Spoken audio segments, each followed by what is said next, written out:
Auditing 101, Employee Theft.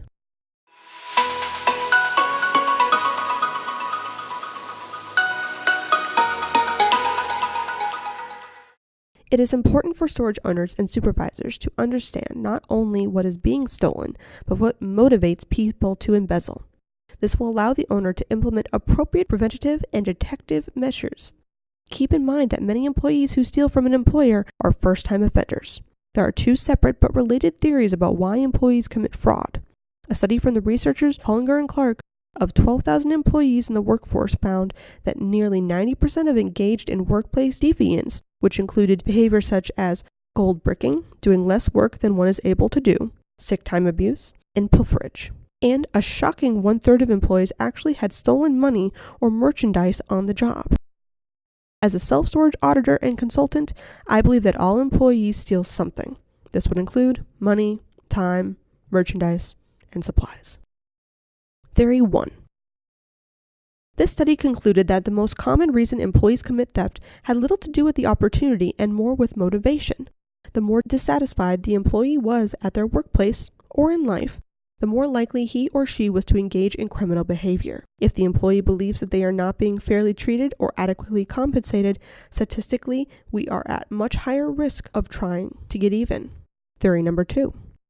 A second theory about why employees steal is relative to financial burdens. Criminologist Donald R. Creasy interviewed nearly 200 incarcerated embezzlers, including convicted executives. He found the great majority of committed fraud to meet their financial obligations. Creasy observed that two other factors had to be present for employees to commit fraud. They must perceive an opportunity to commit and conceal their crimes, and be able to rationalize their offense as something other than criminal activity.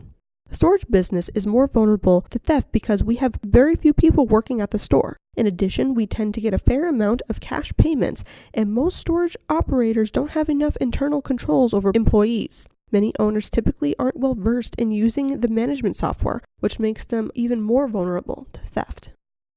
Danger signs of theft and embezzlement. Since we have a very few employees operating the storage property and they have very little supervision, it is even easier for employees to steal. Here are the most common signs that embezzlement may be occurring at your self-storage facility. Employees who never want to take a vacation. The employee doesn't want to have anyone else at the store to see what is going on with the computer, physical inventory, or their special customers. Managers who cannot seem to keep an assistant/relief employees. As an owner or supervisor, you should have an open line of communication with all employees. Relief employees may tell you about problems or issues if something doesn't seem to be right at the property. Inadequately trained relief personnel. In embezzlement situations, relief employees typically don't make deposits, call delinquent customers, and/or conduct weekly inventory of the storage spaces. Employees who tell the customers that they are the owner of the facility. This may sound strange, but when an employee wants a complaining customer to go away and not cause any attention or problem with the real owner, they simply say that they are the owner. It is important to have a way for customers to call your home office to receive complaints. Years ago, Hideaway Self-Storage of Florida had a sign on the front door of each property that said, "If you are happy with us, tell a friend. If not, call the home office number." This keeps a line of communication open between upper management and the customer. A change in the employee's lifestyle. Watch out for changes in the way the employee lives and their buying and spending habits. A change in employees' behavior over the years. I have discovered employees who have had a missing child or readying themselves to leave their spouse, medical issues, and IRS problems that have put stress on their personal finances. They had chosen to make up the money from the funds at the property. It is imperative that you spend time at the storage property to watch their interactions with customers and see that they are following all the company's policies and procedures. Employee who never complains. Most employees have some complaints about the property, pay, petty cash being slow, etc. We have noticed that many embezzlers don't complain because they know that that behavior will only bring more attention and disrupt their system of embezzlement. Low cash deposits.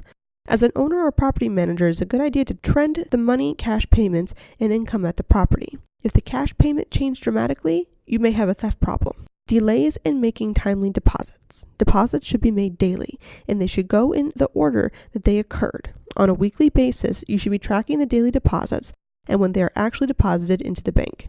We ask our managers to scan their daily close information from the computer, detailed deposit slip, and bank receipt. And a deposit from Wednesday should not be deposited before the Monday deposit. The employee may have used the cash from Monday's deposit, so it wasn't deposited in a timely manner. Depositing errors.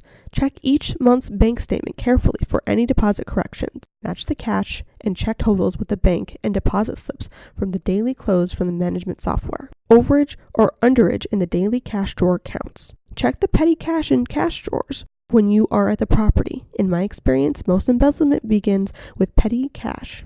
Each receipt should be carefully reviewed. If you find something out of the ordinary or personal on the receipt, you should call the employee immediately. Savvy employees will test to see if anyone's actually watching the petty cash receipts by purchasing something small. Examples: ice cream, gum, dog food, etc. For part 2, tune in next week to this YouTube channel to get the rest of Auditing 101. For more educational information, visit ministoragemessenger.com.